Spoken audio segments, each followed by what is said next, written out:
Salam saudara yang dikasih Tuhan Yesus. Kita mau merenungkan bagaimana perubahan yang terjadi kepada Saulus yang kita kenal dengan Paulus, di mana Roh Kudus merubah pikirannya, mencerahkan pikirannya, sehingga dia yang tadinya seorang pembunuh, pembenci, dan juga berusaha membinasakan pengikut jalan Tuhan, Tuhan rubahkan menjadi seorang pengikut Yesus yang fanatik. Tadinya dia penyembah Yahweh, berganti menjadi penyembah Yesus yang sangat fanatik dan sangat berani. Berulang kali dia terancam nyawanya, baik oleh karena bahaya orang-orang dari ingin membunuhnya, maupun bahaya ketika dia sedang menjalani perjalanannya melalui laut. Kita bisa lihat bagaimana yang terjadi kepada saudara Paulus ini di Kisah Para Rasul 9 ayat 1 sampai 18. Saya bacakan untuk kita. Ayat 1, sementara itu berkobar-kobar hati Saulus untuk mengancam dan membunuh murid-murid Tuhan. Ia menghadap imam besar dan meminta surat kuasa daripadanya untuk dibawa kepada majelis-majelis Yahudi di Damsyik, supaya jika ia menemukan laki-laki atau perempuan yang mengikuti jalan Tuhan, ia menangkap mereka dan membawa mereka ke Yerusalem. Ayat 3, dalam perjalanannya ke Damsyik ketika sudah dekat kota itu, tiba-tiba cahaya memancar dari langit mengelilingi dia. Ia rebah ke tanah dan kedengaran olehnya suatu suara yang berkata kepadanya, "Saulus, Saulus, mengapa engkau menganiaya aku?" Jawab Saulus, "Siapakah engkau Tuhan?" Katanya, "Akulah Yesus yang kau aniaya itu. Tetapi bangunlah dan pergilah ke dalam kota, di sana akan dikatakan kepadamu apa yang harus kau perbuat."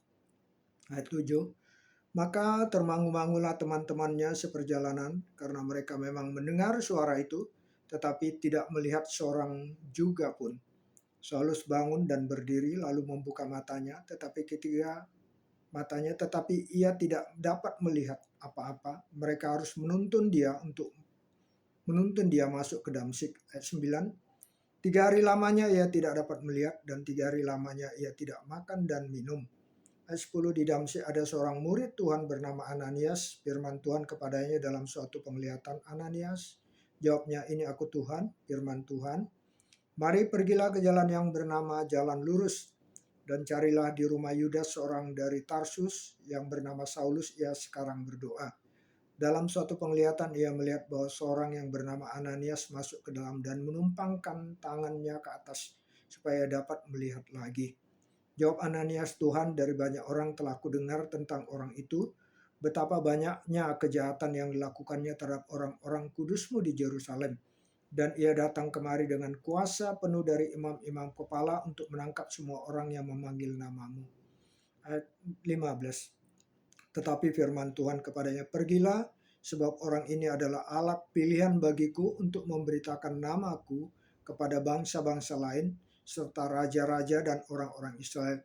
Aku sendiri akan menunjukkan kepadanya betapa banyak penderitaan yang harus ia tanggung oleh karena namaku." Kalau di ayat 16 sangat jelas saudara yang dikasih Tuhan, ia banyak menderita oleh karena nama Yesus, bukan nama Yahweh. Jadi kita bisa lihat nanti bagaimana dia begitu sangat gigih melayani dan penderitaannya cukup berat di dalam memberitakan nama Yesus, memberitakan Injil, dan untuk memelihara jemaat-jemaat Tuhan.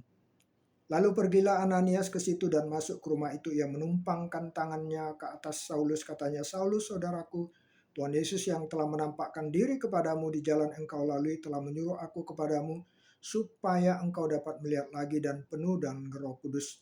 Dan seketika itu juga seolah-olah selaput gugur dari matanya sehingga dapat melihat lagi. Ia bangun lalu dibaptis. Jadi ketika Ananias menumpangkan tangan kepadanya, maka ia penuh dengan Roh Kudus. Roh Kudus merubah hatinya yang tadi pembenci, pembunuh, menghambat, berusaha membinasakan. pengikut jalan Tuhan berubah total 180 derajat.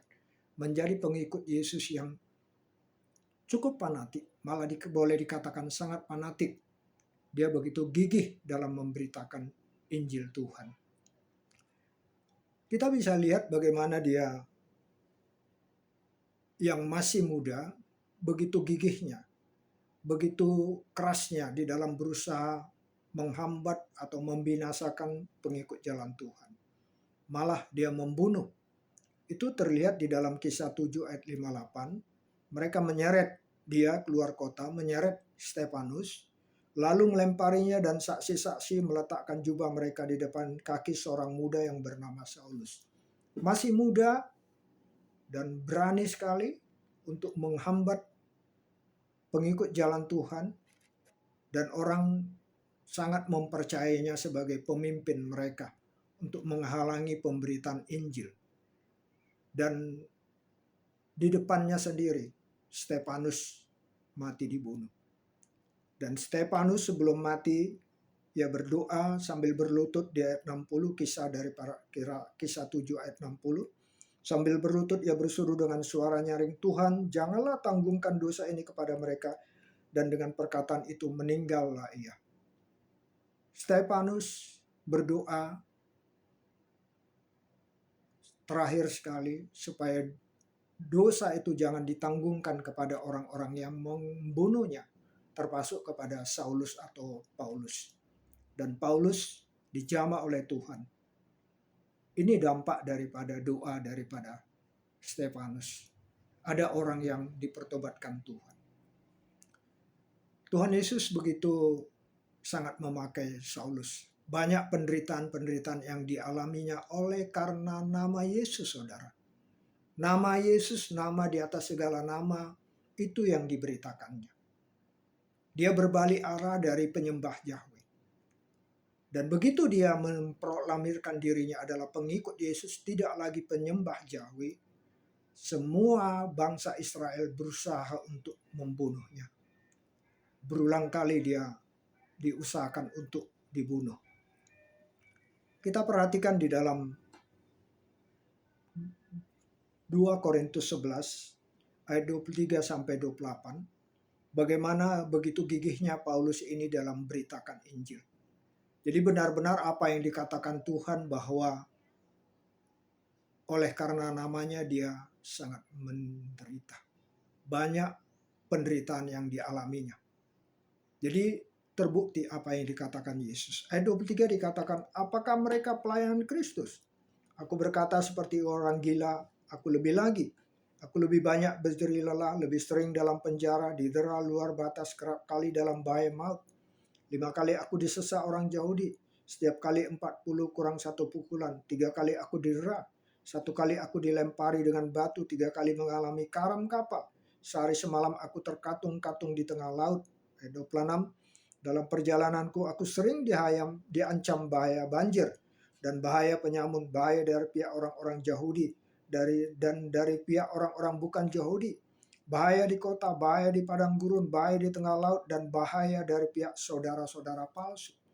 Aku banyak berjeri lelah dan bekerja berat, kerap kali aku tidak tidur. Aku lapar dan dahaga, kerap kali aku berpuasa, kedinginan dan tanpa pakaian. Dan dengan tidak menyebut banyak hal lain lagi urusanku sehari-hari, yaitu untuk memelihara semua jemaat-jemaat.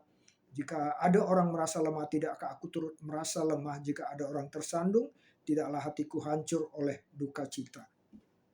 Betapa gigihnya saudara Paulus ini memberitakan Injil untuk memelihara jemaat-jemaat.